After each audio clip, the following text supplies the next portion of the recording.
Hello, beautiful people. In today's episode, I get to bring you this conversation with Alexander Hugh Sam.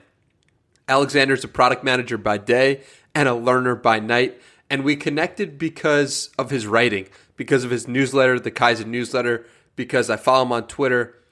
Real interesting guy, super curious, and what followed in this conversation did not disappoint. We spoke about our background. We spoke about the Kaizen Newsletter and 75 Hard, and it was a wide-ranging conversation. So grateful to be able to bring this to you because this is why I created this podcast, to have incredible conversations with people who are also learning, building, doing their own thing. Alexander is one of those people. You guys should all check out his newsletter, the Kaizen Newsletter. It's one of those newsletters that I click on as soon as it hits my inbox. I'm super stoked on it and I love reading it, and I think you guys will as well if you enjoy this type of content. You can find that at in the show notes at dannymiranda.com/podcast. And let me know what you guys think of this episode on Twitter. I love your feedback. I love hearing what you guys have to say about it, and it fuels me. It fires me up, and I'd be super grateful if you could just let me know on Twitter what you thought of this episode at HeyDannyMiranda. All right, guys, enough of me. Let's get to Alexander Hugh Sam, and thanks for listening. Interesting people, thought-provoking conversations, nutrition for your brain. Journey through the minds of the world's top performers and discover what it really takes to achieve your highest version. This is the Danny Miranda Podcast. Tell everyone who's listening a little bit about yourself. Yeah, for sure. So I'm Alexander Hugh Sam. By day, I'm a product manager at a telehealth company called Halio. I've been working there actually very recently, but it's been very fun so far. And at night, I don't know how to actually call myself, but I guess I just call myself a learner. I love to learn. I love learning new things and learning about the world and learning about myself. So that's really what I'm doing. And I'm trying to share that with everyone. And that's really what I'm doing through my newsletter, through Twitter, and all the other mediums that I'm posting on. Yeah, man. And I think it's so interesting because that's why I connected with you, because you're a learner, because you're just pursuing the highest version of yourself in some capacity. And it's so heartwarming to see another person do that, even if you're not connected by physical space. And so I saw you doing that. It got me so excited. I reached out to you and I was like, wow, this dude and me, we have a lot in common. And then, I saw your newsletter, and your newsletter is called the Kaizen Newsletter. And for those of you who are not familiar, Kaizen means in Japanese, I believe, to pursue progress. Is that correct? Exactly. It's basically being better every single day, or being better than the day you were before every single day. So it's always improving, constantly being a better version of yourself. Yeah, we don't have a word, one single word that describes that in English, or at least I can't think of any. And so it's really interesting, right? Because once you have a word to describe something, then you can direct your attention to it. So talk to us a little bit about the Kaizen Newsletter and what that's all about. And you've been doing it now for over a year. So you have some experience in terms of the newsletter game. Tell us about that. Well, for sure. So I'm actually sending out my 66th edition tomorrow. Wow. So it's been 66 weeks that I've been sending out my newsletter. I think honestly, it's what I said at the very beginning. I love learning, and how I started was really just I realized that I'm consuming so much information all over the internet. I read articles, I like reading books, I like listening to podcasts, I watch YouTube videos, and most of that information that I used to consume, I never actually remembered anything of it. I was oh yeah, this video is super cool. And then the next day, if someone would ask me what I was doing the day before, I was oh yeah, I watched this YouTube video. And then if they would ask me what did you learn about that? I never was really able to explain what I was learning. So what I wanted to do was just create this newsletter. At the beginning, it was really just for myself, for me to remember the stuff that I was learning about. And I mean, I guess I started sharing it with other people, and other people started enjoying it, and it's been continuing since. So really, it's really just me sharing my lessons and thoughts of the events that are happening in my life, and also like the stuff that I'm consuming on the internet. Yeah, and it's one of my favorite newsletters, and the link to that will be in the show notes. But one thing that I want to touch on that you just brought up is like the idea of us forgetting and the idea of us creating content and forgetting it. Like one thing that I found with my newsletter is I'll write something in, let's say 5 weeks ago or 10 weeks ago, and I have no idea what I wrote about. And it's kind of crazy to think, right? Like I devoted, 3 hours to this newsletter and I have no idea what's in that newsletter anymore. And it just speaks to our memory. And that's why like putting it out there is so valuable, I feel like, because you have something to refer back to of where your interests were at a certain period of time, what you learned. And so, yeah, how do you think about just growing and seeing where you were? Like, have you gone back and seen any old newsletters? It's actually something that I wrote about in my newsletter, because I remember the topics that I used to write about at the very beginning. And I actually didn't go back and look at it yet, but I would like to do that, because I feel that now like I'm able to, sit down and write my newsletter from like even though it's like Tuesday night at 11 p.m. and I know that I'm supposed to release it right away, like I could just sit down and crank up a newsletter and it's going to be relatively pretty good.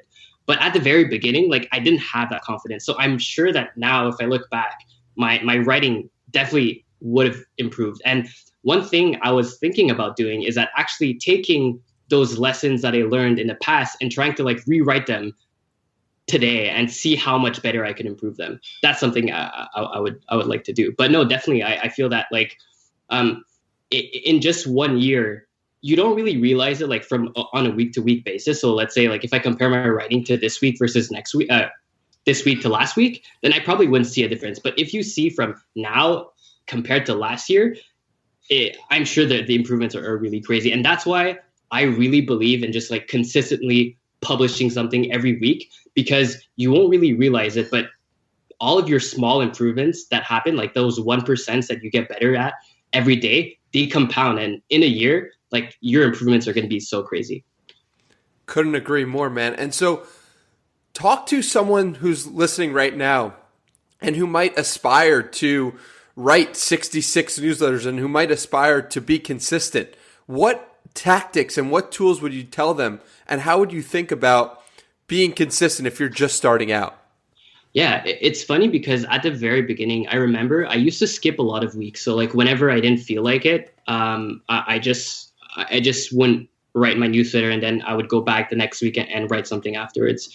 But I think really it's just your mindset. Like I'm not sure if there are steps to do it, but you just have to be determined of doing it every single week. Like right now, I know that it's something that I just have to do every week. But because I consistently published every single week, eventually for me, it just formed this habit that you have to publish every week. What I would say is that at the very beginning, don't really give yourself any expectations of like how many people are supposed to read it, or even if people actually enjoy it. Just like try to build this muscle habit of shipping. And it could be just like starting with just sharing with your close friends, or even just like your family, or even one friend, like, or even just send it to yourself, let's say. And then getting into the habit of sending out something every week and building on top of it. I think that's what really helps me a lot more than trying to find like mental tricks or of pushing you to publish. Because if you don't really want to, then I would say like maybe that's not the medium that you want to use. Maybe it's like YouTube videos or something else. It's first finding something that you actually enjoy doing or that you want to improve in. So in my case, I really wanted to improve my writing, and that's why I wanted to start a newsletter. But if you don't really want to do it for writing or something else that's related to writing, then maybe find something else. But in terms of consistency, I think really it's finding something that you enjoy doing and then starting with something super, super small that you have to do it every single, day or week or month, but do it consistently. I love that you mentioned no expectations, because it really is one of my favorite tricks that I use to convince myself to keep going in whatever task I'm trying to get better at it today. the idea of having no expectations of a result, whether it be for meditation, no expectations to feel calmer, or for writing, no expectations for anyone to read my stuff, or for weightlifting, no expectations to gain muscles. When you come at something from the perspective of having zero expectations, obviously you want to achieve something by doing what you're doing. But if you come at it from zero expectations, anything that happens is just a bonus, and just doing the activity becomes the reward itself. You know what I mean? Exactly. No, and that's exactly how I think about it, especially at the beginning when you're just starting. Like it's almost stupid to think that, 1,000, like to set the expectation of yourself to start with like 1,000 people, like, subscribing to your newsletter and like so many people watching it. Just like start with one and then build on top of it. And I think it becomes a lot easier because you lower those expectations of yourself, or like you're saying, like you don't even have any expectations. And that makes it so that it's super easy for you to just send it out because you're not pressured by anything. You're not stressed by anything. You just want to do it because you want to do it and because you want to learn. Absolutely. And then whatever comes next or whatever feedback you get that's external is just the bonus on top. Exactly. So one thing that I wanted to talk to you about is you've been relatively open about your writing journey and the different programs you've used. And so one of the things that I want to talk to you about was rite of passage and going through this program. I've never been through it, but I've heard nothing but good things. I wanted to ask you, why did you decide to take it? And also talk a little bit about the things that you've learned from it.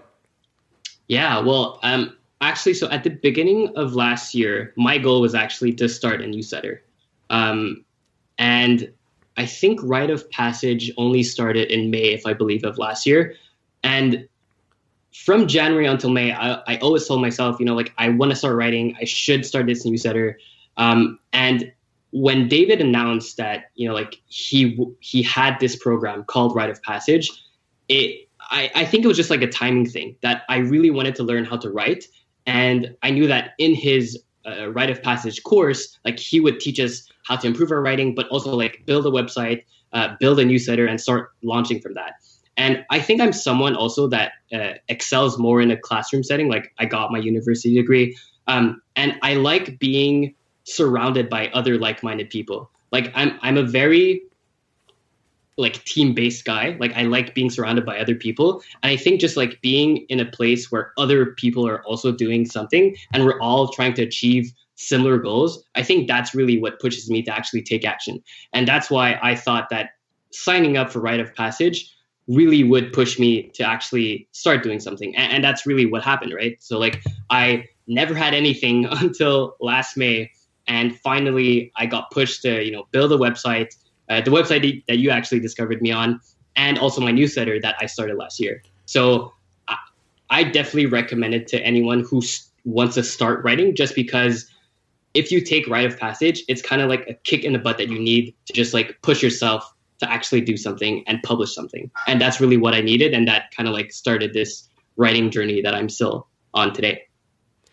Yeah, man. And I love how you brought up how I interacted and found you, because really want to briefly touch on this story. I tweeted it the other day, but it's like, it really explains the power of the internet and the power of content in general. So what happened was I believe, doing research for my first podcast with Tej Dosa, and I wanted to really just find out, the things that people were talking about him on the far reaches of the internet. So I Googled Tej Dosa and I go to the third page and I find this dude named Alexander Hugh Sam talking about Tej Dosa as one of his recommended resources. And I see that and I immediately am like, oh wow, this dude has the same love for Tej Dosa as I do. And this is awesome. Let me go send him a message. So I found him on Twitter, sent him a message. And because of that, we formed a friendship and he's now on this podcast. So the point being, it's like, if he never mentioned Tej Dosa on his website, we never would be having this conversation. We wouldn't be friends, maybe we probably would be, honestly, but it would have taken a longer time to happen. And it just shows the power of the internet and the power of content. It's just amazing, man. I can't get over it. I actually think that the most surprising portion is that you actually went to the third page on Google to find something. Like I'm like I would never go to the third page, like even the second page. Like I would just like go and see the first, like let's say 3 links on Google, and that would be my extent of my search. So I guess you were really dedicated to find people, which is really amazing, honestly. And thanks to you, I mean, thanks to that, we met. So I'm super grateful. Yeah, man. And because the reason why I go to the third page is because of Tim Ferriss and what he does in his interviews and what he does in his podcasts, where he is so methodical and the questions that he asks are always so interesting and take his guests by surprise sometimes, because he's able to just know things about them that they're surprised that they know. And so if you're methodical with your interviewing, if you're methodical with your research, you get better interviews, and that's what I aim to do, you know? So that's the reasoning for those curious. Yeah, and that makes sense. And again, to quote Tej Dosa, actually, I know that he says that often, is that when other people do X, like you do Y, and that's exactly what you're doing as well. Like most people like me, we're just going to go on the top 3 links and that's it. But you actually do something else, which is going more in depth in all of those pages to really find those, you know, like special moments that you can bring up on a podcast. Absolutely. So let's talk a little bit about the most recent writing venture and the writing that you're doing, and that's On Deck Writing. Talk a little bit about why you decided to join On Deck Writing for that. I don't know if it's a apprenticeship or group. It's called a fellowship, but I think how I think about it is that On Deck really. So I've been following On Deck actually for a while now, and I remember when I first heard of On Deck, I thought this was, well, I mean, I still think it's super, super cool. But when I first heard about it, I was like, oh, like these are where all of these like cool tech people from Silicon Valley, that's where all they go. And eventually I would want to try and join On Deck. Recently so at the beginning, actually, On Deck was really just like a fellowship for building businesses. It was kind of like YC, which is, like where Stripe was born, where Dropbox was born, all of these big tech companies, that's where usually they go. And it's an accelerator for your company. So On Deck was very similar in the sense, but it's like a step right before YC. But now recently they just launched On Deck, but for writers. And for me, this was like the perfect timing. Again, like I feel that everything is about timing. And I was very lucky because I'm in this writing journey. And although like I don't really know if I want to turn my writing into business, probably not, because I just enjoy writing by itself. I just thought it would be a perfect opportunity for me to link up with, again, like-minded people. I just really believe in the power of networking and finding the people that you enjoy talking to. And every opportunity that I have to do that, then I think I would take it. And that's one of the main reasons why I want to go to On Deck, is because I know it's such a great community and that I would be able to learn so much from these people. And these people will, again, all push me to become a better writer in the end. And not only that, is that they have so many experts coming in and teaching us about like best writing practices, or like how they, turn their writing into an actual business. And I know that I can learn so much from that. So it's really just, again, coming back to learning and also like making friends and finding like-minded people. Makes complete sense. And what I love about it is, and what you're doing you did with Rite of Passage, and you're now doing with On Deck, is you're understanding, one, yourself. You know how you operate and you know how you best learn. And also you're utilizing the power of community. And if you enjoy doing something and you combine it with being in a community of people who also do that same thing, the results that you're going to gain are typically going to be amazing. And so I think that's something really useful for someone listening, is like, what are you trying to accomplish, and how can you find a community of people who are also trying to pursue a similar goal to just accelerate your own progress? So hats off to you, man, for both of those doing both of those groups. Yeah, thank you. And again, I think to riff off of what you're saying, I think for me, community is probably the most important thing of like why I'm choosing these programs to be in. Like rite of passage, like even if you just make one friend from that journey that you're going into or from that course, then to me it was worth it. Even though it was like very expensive, just potentially making a friend and like-minded and meeting someone that's like-minded like you. Like it's so difficult nowadays to find these. Well, it's not that difficult because I feel that Twitter, you can really leverage that. But I feel that in general, most people think that it's super, super hard to find these like-minded people. And I feel that like, if you just go into places where you can find like-minded people and that's by choosing like your own interests. So like, if I know that I enjoy writing, then why don't I do a course with a bunch of other writing people? And that will almost sure, give me someone that is very like-minded and I can talk to and I can become friends with. And then eventually, I don't know, like make a business with, or just like go on a podcast, kind of like what we're doing now. So yeah, I definitely believe it in community. Yeah, and it's like, I don't know how much any of these things cost. And I know I looked at the Rite of Passage group and I'm like, $4,000, that's crazy. And then I think about like, okay, if you find a friend or a person who is in this writing group, is in Rite of Passage, and you make friends with them and you're friends for life and a business partner, what's the ROI of that? It's much higher than $4,000 of finding that person that you can build with or finding that person that's going to give you an opportunity. So way more than $4,000, but it's hard to just see that when you see the cost and you don't know what the actual result may be in terms of you don't know how a friendship's if you're going to find a friendship or you're not. So I could understand both sides of it, but it's something that I don't often consider is like, what's the ROI of a friend? Like there's no ROI, like it's a never ending, like it's infinite, right? Exactly. Like for me, it's not, you can't even put a price on friendship really. So like for me, it's really worth it. And I think how I think about it actually in terms of ROI is more of like, well, if you're willing to go to university and it costs you like, let's say 20K or 100K, like I'm not actually sure because I'm from Canada and it's a lot less expensive than you guys. So I'm pretty lucky regarding that. But I mean, you're basically paying like not even one semester worth of university.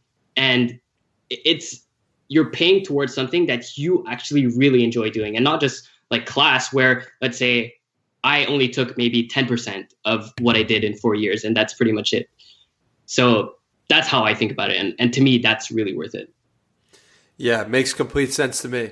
And so let's switch gears a little bit and talk about something that's near and dear to my heart, and I believe yours as well, and that's 75 Hard. And you recently completed the program, all 75 days of them, and I really, really wanted to talk to you about how this changed your mindset, if at all, and just your general insights from it, because I believe this program is amazing, and so I want to hear what you have to say about it as well. Yeah, so I actually just completed 75 Hard last weekend, and I think I texted you on the day of. I'm like, Danny, like this is my last day. Like I've done it, and I think honestly, it's probably one of the greatest things that I've ever done. I'm not gonna lie. At the very beginning, I thought it was like super easy for maybe like the first 3 weeks or so, and then that's when it started to like really like it's 11 p.m. and I realized that I haven't drank, like a liter of water, so I have to chug a liter of water before going to bed. Or like actually a month ago I was in Toronto for the weekend. I came back and we were relaxing with like my roommates, and at 11:30 I'm like, okay, let's get ready to go to bed. I was about to go brush my teeth, and right before I just check my phone and see like the amount of time that I spent on 75 Hard. And I realized at that moment that I was still missing 1 hour of exercise. And mentally, I was prepared to go to bed. Like I knew I had to wake up the next day because I had work and I had a meeting in the morning. And I just realized like, fuck, I just can't do it. And that mental battle that I had with myself at that moment was like a make it or break it moment for me. And I'm so thankful that I chose to just like say, fuck it, put my shoes on and just like took a walk for an hour and came back. And I think that really represents everything that 75 hard is. It's not hard because it's necessarily difficult to do. Like it's always the same thing over and over and over, but it's a combination of all those small mental battles that you win against yourself that over the course of 75 days, like it really makes a huge difference in your mental strength. And I think that's the greatest thing that I got from 75 hard. Dude, I got chills just now, like just hearing you speak about it, because everything you just said is exactly the same as my experience. It's really interesting how that's the night you remember, the night where you did it and it was difficult to do and you were about to go to sleep and you did it anyway. And that's what it seems like you're most proud of. And it's so fascinating because the thing that we're most proud of is just the doing the hard thing. Like it rewires your brain and makes you want to lean into the difficult things in the future. So talk to me about what the people who are around you, what did they think about you doing this program where you couldn't drink alcohol, you had to do these 2 workouts? What was the reaction from your friends and people who you were around? Honestly, like people were super, super supportive of me. And I think that was super cool because one thing that I find very easy is that if you have, like, it's either a yes or no thing. Like you don't want to say to your friends like, oh, like I don't want to drink alcohol today, because then they're going to nag you and say like, come on, like, you know, like just take like 1 sip or whatever, blah, blah. But like, to me, I was like, no, I'm doing this challenge. Like I just can't drink alcohol for 75 days. And everyone was surprisingly super, super supportive. So like nobody was pushing me to do like something that I didn't want to. Actually, like I had some were like, hey, how come like just take a break for today? And to me, I was so like my mindset was just like, I really, really want to do this. And I think that's one thing that I would say as well is like, if you don't have a mindset of really wanting to do this, then it's so easy to not do 75 hard.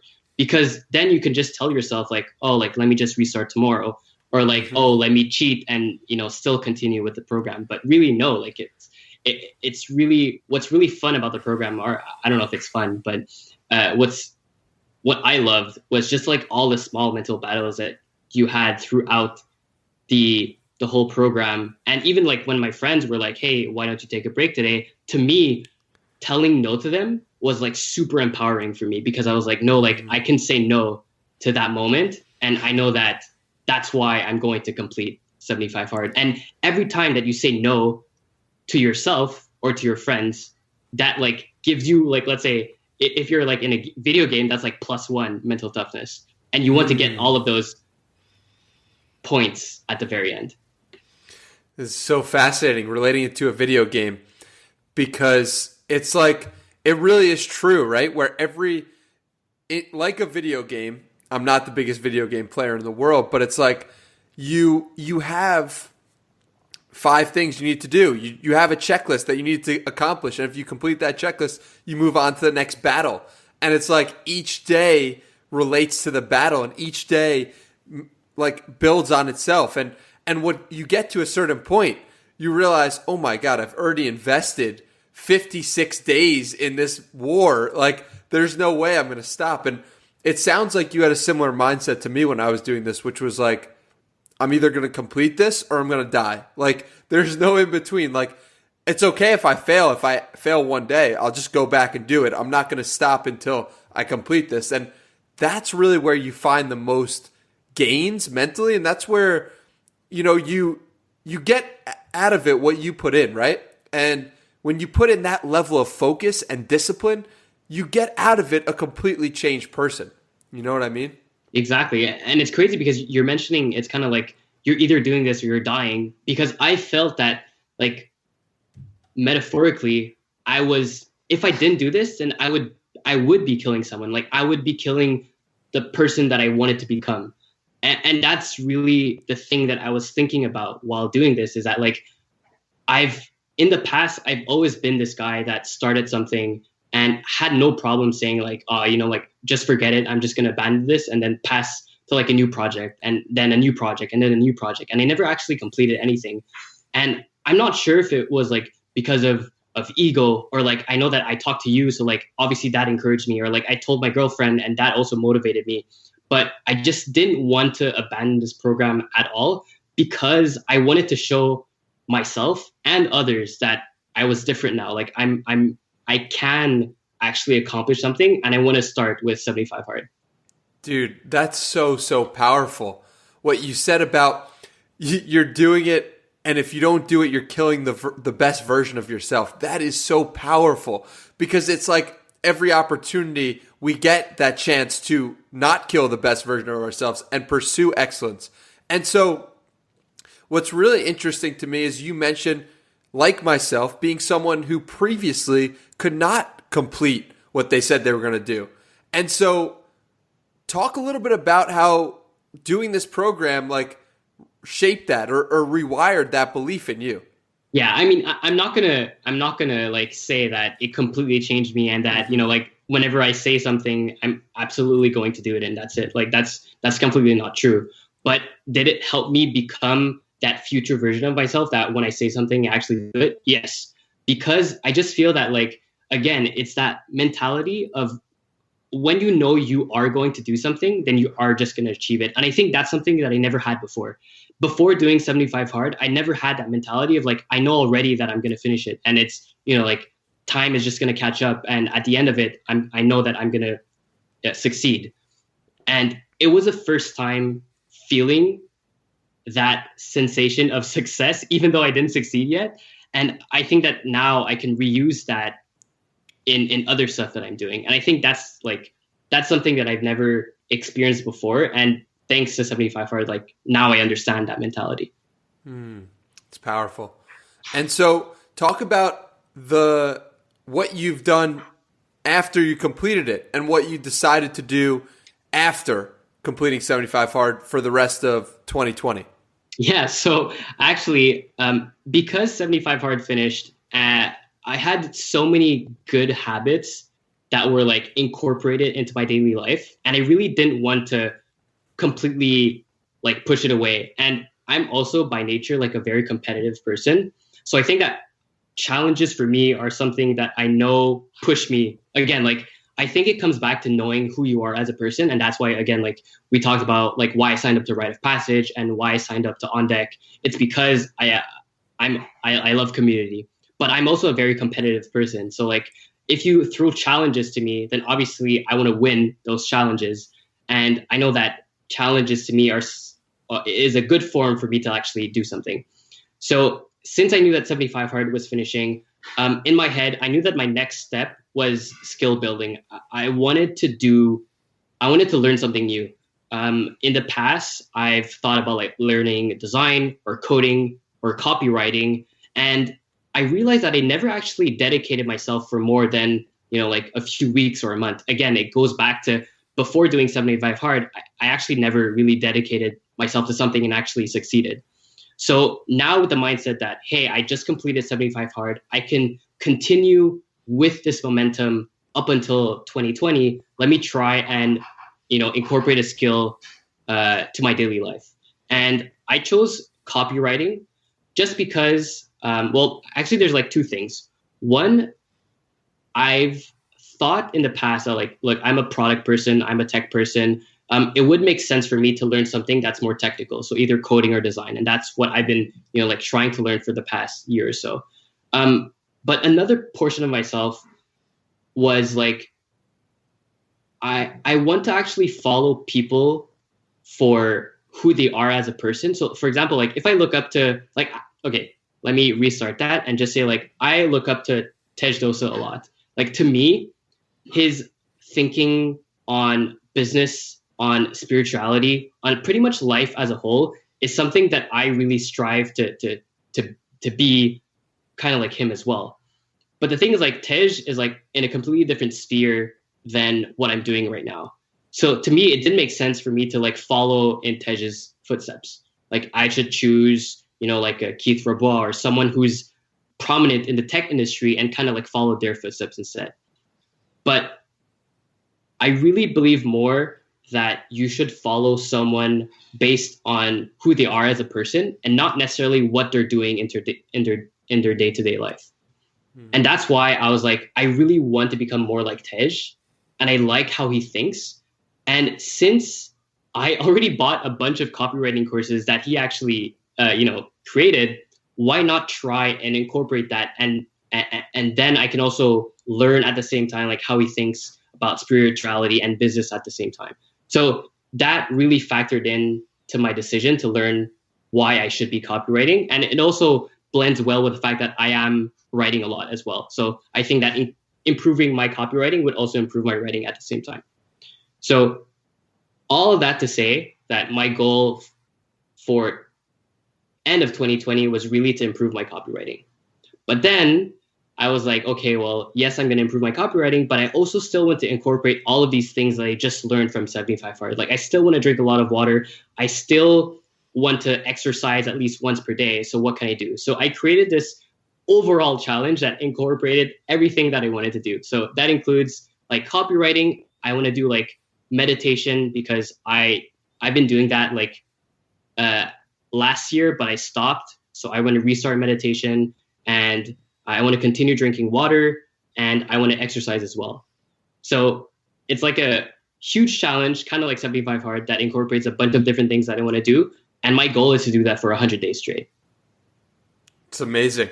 And it's like, it's taking what you learn from 75 Hard and like narrowing down the focus and applying it even more to your own life. And that's what it's really about. I remember when I finished 75 Hard, after I spent 2 weeks partying. I was just so happy that I completed it. But that's not really what 75 Hard is about. It's like 75 Hard is about teaching yourself that this is what you need to do. You need to follow a plan. You need to do the micro actions every day. And it reminds me what you did of something that Mike Posner did when he walked across America. Mike Posner walked across America, and he understood that he was doing something difficult, so that didn't mean that he should party when he finished. Instead, he realized that, this walk across America is to give myself discipline, and when I finish the following day, I'm going to be working out.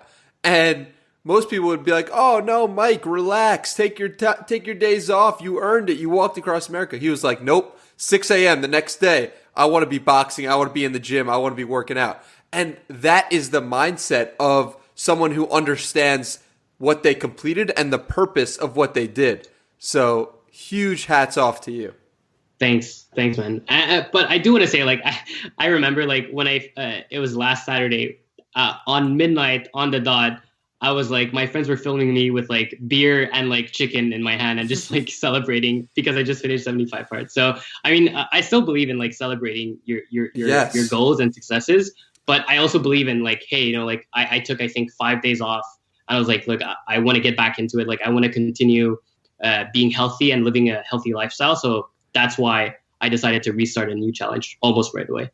Yeah, man. And absolutely, I totally agree that you should have some celebration, and you should, life isn't all about just improvement nonstop. And because we can fall into that trap and not have any fun whatsoever, or quote unquote fun. I mean, I find this stuff fun, but it's like, if you can just get right back on the path, even if it's just a day or two later, or 5 days, whatever, that's showing that you understand what it's all about, in my humble opinion.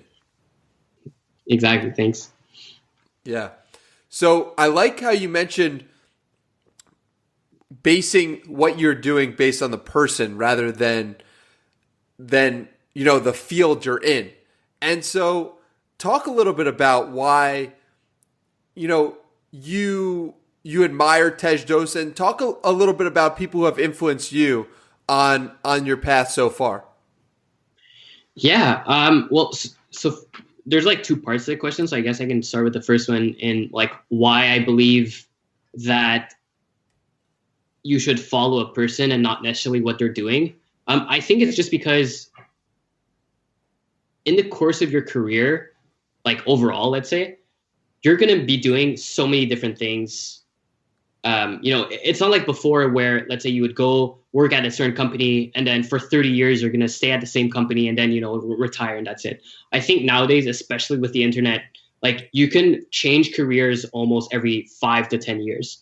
So that's why I think like basing or following the footsteps of someone that, like let's say I choose, like right now I'm in product. If I start following someone from product just because they are in product, well, maybe in 5 years, I'm going to realize, oh shit, like I don't want to be in a product anymore. So then what's going to happen? Like now I have to find someone else that is in my new interest and then follow them. And then I'm always going to be switching. But then if I just think about how this person is living their life, like how they're thinking overall, and if I relate to that, then I think that could be a guidance for me no matter what I'm doing. So, I mean, obviously, yeah, like I chose copywriting in the end, but I'm sure that everything that I'm learning from Tej, I could still apply it even if I realize like I hate copywriting and I want to do design or I want to do coding or I want to do anything else. And that's why I really believe that you should follow in the footsteps of someone that you really enjoy their overall life and their overall thinkings instead of actually one specific job that they're doing. I love that. I love that because the internet allows us to so rapidly change from one place to another. And you see this with people staying in jobs for shorter and shorter amounts of time. And it makes complete sense, your reasoning for that. And now let's transition to the second part of my question, which is other people you look up to. Super curious about this. Exactly. I think to that, like there's this concept that I heard about, which is like kind of choosing your virtual board of directors. So like if you actually have a company, you usually have a board of directors. So you have a bunch of influential people, usually from one of the sector, to kind of like guide your company to make sure that you're going in the right direction. And I feel that everyone should actually have their own virtual board of directors in the same sense, but for their actual life. And to me, that's like choosing one particular aspect of my life and relating that to someone who I know does it very, very well. I don't think I have selected all of my board of directors yet, but I can name a few. Like, for example, Tejosa definitely in terms of business and in terms of spirituality, that's definitely someone who I look up to. I would say Danny Miranda, definitely someone who I look up to in terms of like just loving yourself and loving everyone. Like to me, like I remember our first talk together, I was blown away because like I just was able to capture your energy even though we weren't even, next to each other, which is crazy to me. And I feel that everything that you're doing through your podcast, through Twitter, through your newsletter, like it really shows that you just want to, like show love to everyone else. And I think that's so cool. And I really love that about you. And like, again, like you just sent me that book as well from Kamal Navakant, and I'm reading it right now, and I'm also applying it too. So really anything related to loving yourself and loving others, I look up to you. And then there's also Sahil. So he's the CEO of Gumroad. Very recently, I've been just like watching how he's been growing, and I really feel that it's someone who I would like to learn more about because I feel that he's doing some great things, and I love the way that he thinks. One thing in particular that he's doing that I find really, really different from anyone else is that he's hiring people for only 10 hours per week. So usually your typical hire would be a full-time hire and you would have to work like 40 hours in one company. But he's really trying to change the game in the sense that like he understands that creators don't necessarily want to work for one particular business for 40 hours. They also have their own writing to do. They also have their own products that they want to sell. But they still would want to work potentially for a company that you really enjoy, that they love, and that's something that he enabled. Another one that I really look up to is KP.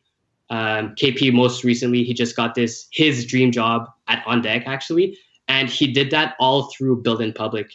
And building in public is something that I believe in so much, just because it goes back to being authentic.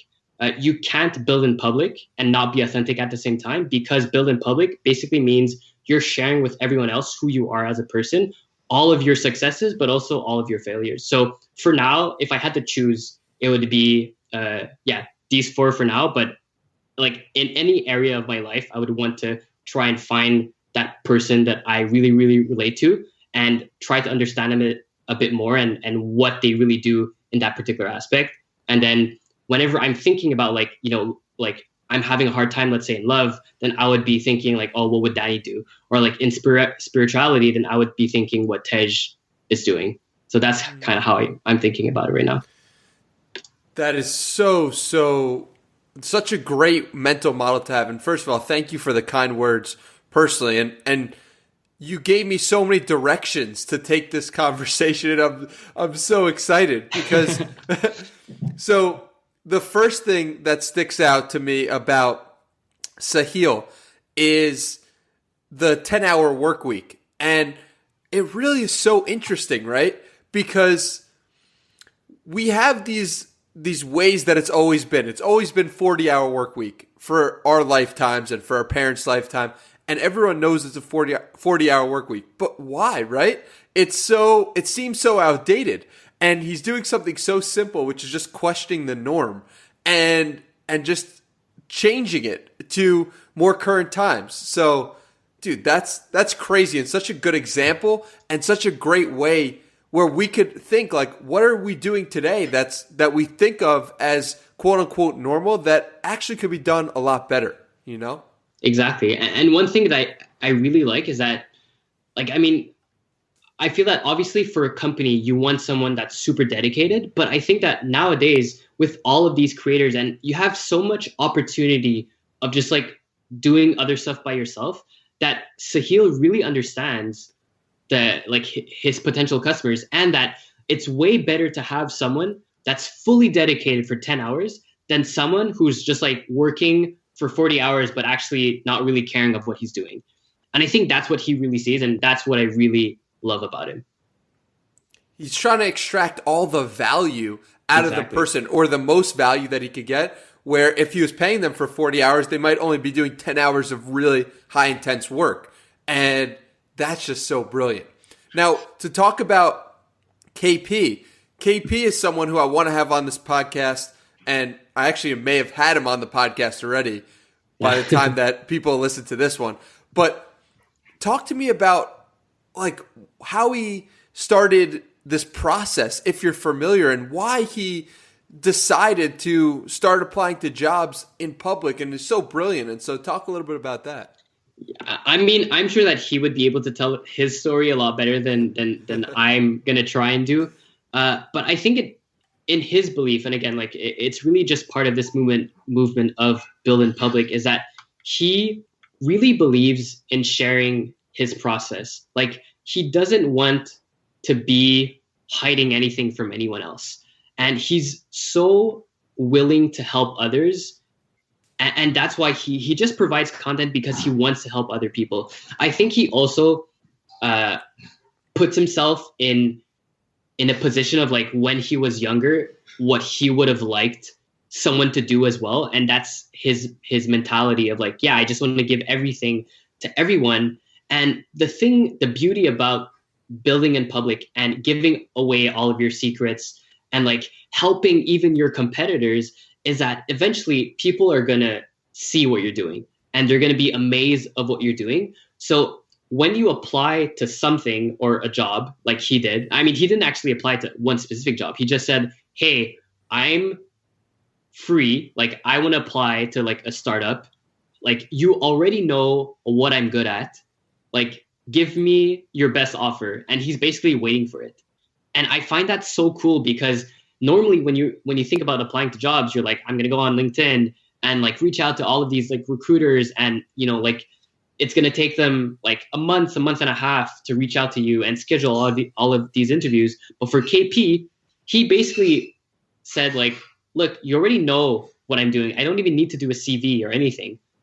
So just like, if you enjoy what I'm doing, then, and if you think that there's a position in your company that fits what I believe in and what I do on the internet, then contact me and I think we can work something out. And that's exactly what happened with On Deck. Like they're a perfect match. On Deck, they needed someone to run their no code fellowship. So very similar to what I'm doing now, but instead of writers, it's for no coders. And he's going to run that. And that's all because he was building in public, and he can then apply that leverage that he's been building for the past like 2, 3, 4, 5 years and put it into that single job.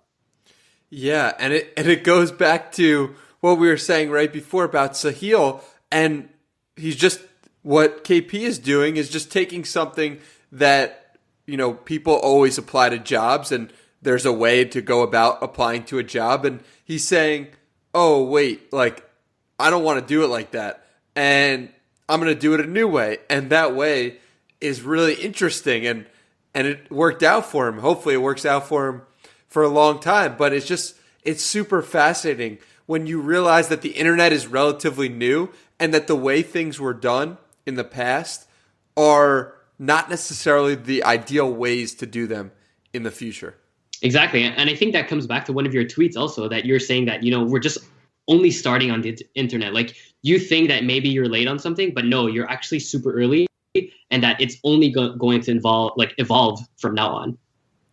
Yeah, and it's like, if that is holding you back, right? If someone listening is being held back by creating online because they see so many creators who are doing so well, and they're like, I could never do that. Like, I would want to, but I could never, because they're already operating in that space, and it's just a false dichotomy. If you put in the work, if you do all the things you're supposed to do, it's just like, we're in the beginning. This is the beginning, and what will the internet look like in 2030? What will it look like in 2040? And we have to start thinking like that and realize that the creators in 2030, in 2040 that are making waves and that are doing big things are going to be the ones that start building today in 2020. Exactly. So. And I think you can see so many people on Twitter just like blowing up in only a few months. Like, even I think I only started publishing consistently on Twitter like 4 months ago, I think. And before that, like, I mean, who would have thought at the beginning of 2020, you would have told me, like, I'm going to be on the Danny Miranda podcast. And the same thing for you. Like, who would have thought that beginning 2020, you would be doing a podcast with so many amazing people? Like, and that's only in 1 year. Imagine in 2 years, 3 years, 10 years. Yep. Like, if you start now, then you're just going to be able to compound on that momentum and consistently grow over and over and over.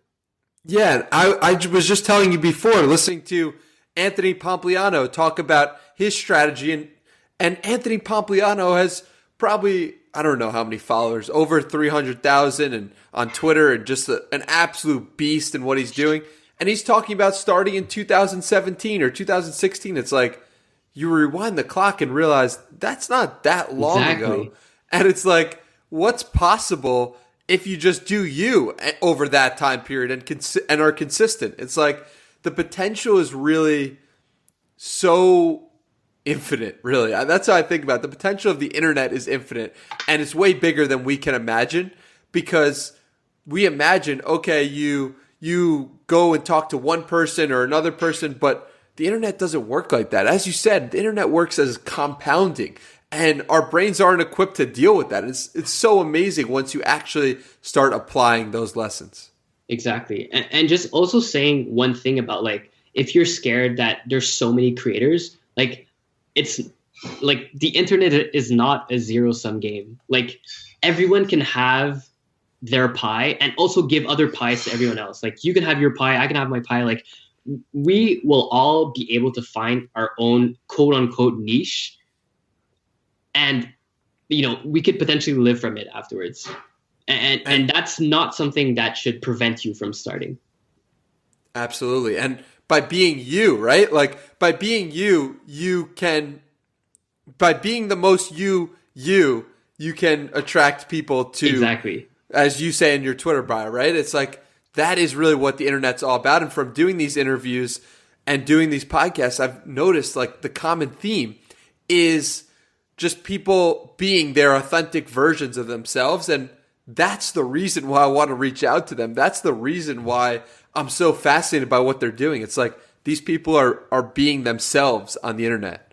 Exactly. And it's actually a lot harder to do to be super authentic because you're so scared of like what other people think. But really, like just talking to you and seeing the other people that I interact with on a day-to-day basis on the internet, like all of these people are super authentic, and I like talking to them, not because they're like this expert in no code or this expert in copywriting. It's because I love them as a person and I want to get to know them more. Yeah. So talk a little bit about what the biggest hurdles you had, whether they be mental blocks or something else of why you didn't publish on the internet until or on Twitter until the start of this year. What were some of the things you were thinking about, and why didn't you do it, and what made you take that leap? That's a very good question, actually. Well, so I can go to the easy portion, which is like why I started publishing right away. And it actually it's thanks to KP. So KP, I think it was in June, he tweeted out that he was starting this newsletter mastermind with a bunch of people, and he was seeing like if anyone was interested. I actually interacted with KP a bit before that, so we did talk originally. So I just reached out. I was like, hey, like I am writing my newsletter. Like I have like, I think at the time I had like around 40 issues, I think. So I was like, like I'd be super on board. And during the mastermind, I met this kid called Zhang, which I think you should also have on this podcast because his story is also amazing. But he started only in May, and right now I think he has more than he has almost 10K followers. I think he has maybe like 7K or 8K right now. And he had like David Perel on his podcast. He had like Nat Eliason, so many people. The biggest one that he had was James Clear, which to me is super amazing. And his kid is like 18 years old. And to me, I was like, if this guy can do it, like if in 3 months he can get to like 1K followers, then I can do it too. And that's really what pushed me to actually tweet it. It's more, it's my competitive side, kind of like comparing myself to someone else, which I don't necessarily think it's the best thing to do, but for me, it does drive me. And that's really what pushed me to go on Twitter. But I think before that, it was really why I didn't want to publish is because I always thought that I didn't have the best ideas. Like I always tend to compare myself to like the biggest, like, let's say quote unquote gurus on Twitter. I'm like, I can't be as good in writing as David Perel. Like I'm not as smart as Tej. Like I'm not successful either. Like I don't even make 6 figures right now. Like who would actually want to listen to me? And I think what I realized after posting a bit is that, yeah, like people don't actually care about you because you're like an expert in something or because like you're able to talk, or like it's not really about your external accomplishments. It's really what you believe in as a person and who you are as a person. And that's what I realized. Like I wish that I would have known this, like, let's say 2 years ago when I found out Twitter, but thankfully I did realize it now. I love what you said about using someone as not only competition, but as someone as something to say like, oh, I could do that too. Because I find that to be true in whatever I'm trying to do. If you have a model of someone who's maybe literally just 1 step ahead of you or maybe 2 steps ahead of you that you could relate to and you could say, okay, that looks like me, that I could do that, I could do it better than them or whatever, or I could do it just as well as them and they're having success. If you could do that in any area, right? It doesn't have to be writing, it doesn't have to be growing on Twitter, it doesn't have to be what anything we're talking about. But if you can apply that to any area that you want to get better in, you are better off for it. And I don't think it's a negative thing. I think it's actually a positive. So yeah, I think that's a super important point I want to drive home is like use people who are a little bit ahead of you as markers, as models to follow. And what's really cool about the internet is, right, you could reach out to them. You could ask Brandon, who I hope to have on this podcast, hey, Brandon, what did you do? Or you could follow and track his progress of like, okay, he had this amount of followers then he did this, then he talked to this person, and you can follow that. So yeah, the internet's crazy for that and crazy beneficial, and also models is a good thing. and it's something that we should all use in our own lives. Exactly. And again, like, although I am competitive, like, for sure, I would want to, I'm like, oh yeah, for sure, if Brandon can do it, then I can do it too. Like, he's only an 18-year-old kid. But I think it's also like, I also want to help all of these people. Like, even if Brandon, like, I don't even consider him competition. Like, I compete against myself mainly, but I know that I get inspired by all of these other people that are actually succeeding, and then I try to apply that to myself, and that's what pushes me. I don't really believe in like trying to undermine someone else because you're like, oh, like, like, I think there's a big difference between being inspired and being jealous of someone else. Like, I'm not jealous of Brandon. I'm like inspired by him, and that's what really pushes me to be competitive, and like I want to be his equal. Like, I want to be or even become better than him, but it's not because I don't like him. Like, I want him to succeed as well. Like, I want everyone to succeed, and I want all of each other to like push ourselves to become the best versions of ourselves. And I think that's what I really believe in. Yeah, that's exactly right. And it's the difference between a zero-sum game and a positive-sum game, right? It's like exactly when we are playing a positive-sum game, we realize that anyone who does better than us, we can also do just as good as them or better than them, and we could both benefit from that. And it's really so true about the internet allowing that opportunity for more positive-sum games, you know? Exactly. Completely agree with that. And again, like, I think that mentality of thinking of your interactions on the internet as being positive sum will really, really help you, like, in everything in your life. Yeah, absolutely. Before we wrap this baby up, do you have any final pieces of wisdom you can give for the Danny Miranda podcast listeners? I know they've heard some great stuff over the past hour. And do you have any pieces of wisdom to leave them off with? Like, I wouldn't consider myself as having like wisdom per se, but I think something that I really believe in is just like trying to be as authentic as possible. Like, I think that's the message that I've been telling myself. Like, for me, that's the goal, is to be as authentic as possible and be the most me as I can. And I think that's what really you should strive to be as well. Like, you don't want to be constructed by society. You don't want to be constructed by external resources. You really want to have that reflection of who you are as a person and what are your interests, and actually go for them. That's the message that I would say. I absolutely love it, my man. Where can people find you on the internet? Yeah, I think the best way to reach out to me is through Twitter. So at Hugh Sam. And if not, then if you enjoy what I've been saying throughout this podcast, then obviously subscribe to my newsletter, which is alexhughsam.substack.com. And those will all be in the show notes. Thank you so much, Alex, for joining us today. And it's been an absolute pleasure. Awesome, man. Thank you so much. And I'm super, super grateful to be on this podcast, because I know that you said in one of your tweets, you know, it is the number one podcast in the world, and we're just going to wait for time to catch up. So I'm excited when that happens. Hell yeah, brother. It's been a great journey so far, and it will continue being it. And thank you for joining us. All right. Thanks, man.